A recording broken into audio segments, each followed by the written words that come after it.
When Rachel saw that she was not bearing Jacob any children, she became jealous of her sister. So she said to Jacob, "Give me children, or I'll die." Jacob became angry with her and said, "Am I in the place of God, who has kept you from having children?" Then she said, "Here is Bilhah, my maidservant. Sleep with her so that she can bear children for me and that through her I too can build a family." So she gave him her servant Bilhah as a wife.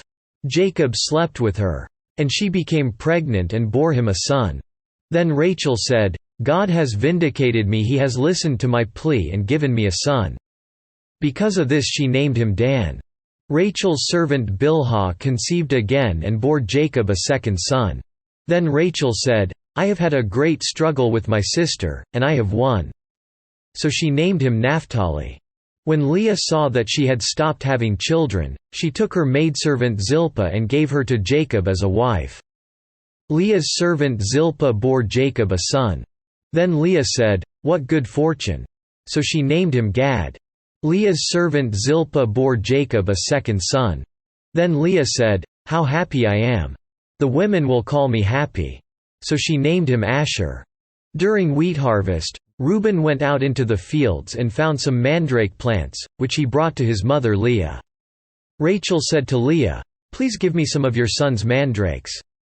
But she said to her, "Wasn't it enough that you took away my husband? Will you take my son's mandrakes too? Very well." Rachel said, "He can sleep with you tonight in return for your son's mandrakes."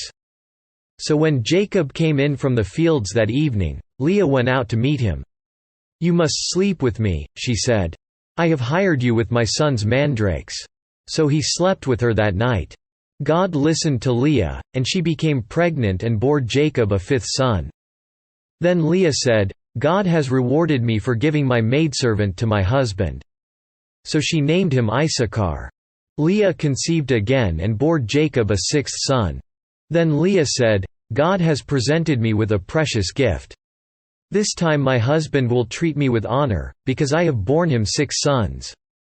So she named him Zebulun. Some time later she gave birth to a daughter and named her Dinah. Then God remembered Rachel, he listened to her and opened her womb. She became pregnant and gave birth to a son and said, "God has taken away my disgrace." She named him Joseph, and said, "May the Lord add to me another son." After Rachel gave birth to Joseph, Jacob said to Laban, "Send me on my way so I can go back to my own homeland. Give me my wives and children, for whom I have served you, and I will be on my way. You know how much work I've done for you." But Laban said to him, "If I have found favor in your eyes, please stay. I have learned by divination that the Lord has blessed me because of you." He added, "Name your wages, and I will pay them." Jacob said to him, "You know how I have worked for you and how your livestock has fared under my care. The little you had before I came has increased greatly, and the Lord has blessed you wherever I have been. But now, when may I do something for my own household?" "What shall I give you?" he asked. "Don't give me anything," Jacob replied. "But if you will do this one thing for me, I will go on tending your flocks and watching over them.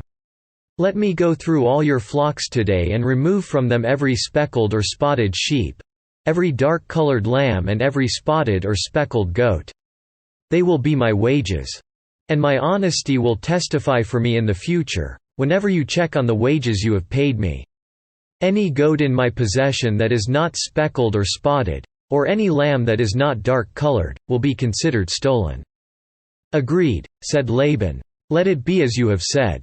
That same day he removed all the male goats that were streaked or spotted.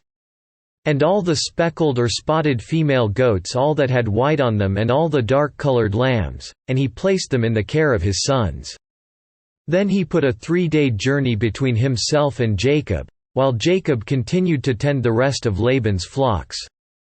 Jacob, however, took fresh-cut branches from poplar, almond and plane trees, and made white stripes on them by peeling the bark and exposing the white inner wood of the branches. Then he placed the peeled branches in all the watering troughs, so that they would be directly in front of the flocks when they came to drink. When the flocks were in heat and came to drink, They mated in front of the branches. And they bore young that were streaked or speckled or spotted. Jacob set apart the young of the flock by themselves, but made the rest face the streaked and dark-colored animals that belonged to Laban. Thus he made separate flocks for himself and did not put them with Laban's animals. Whenever the stronger females were in heat, Jacob would place the branches in the troughs in front of the animals so they would mate near the branches. But if the animals were weak, he would not place them there. So the weak animals went to Laban and the strong ones to Jacob. In this way the man grew exceedingly prosperous and came to own large flocks, and maid servants and menservants, and camels and donkeys.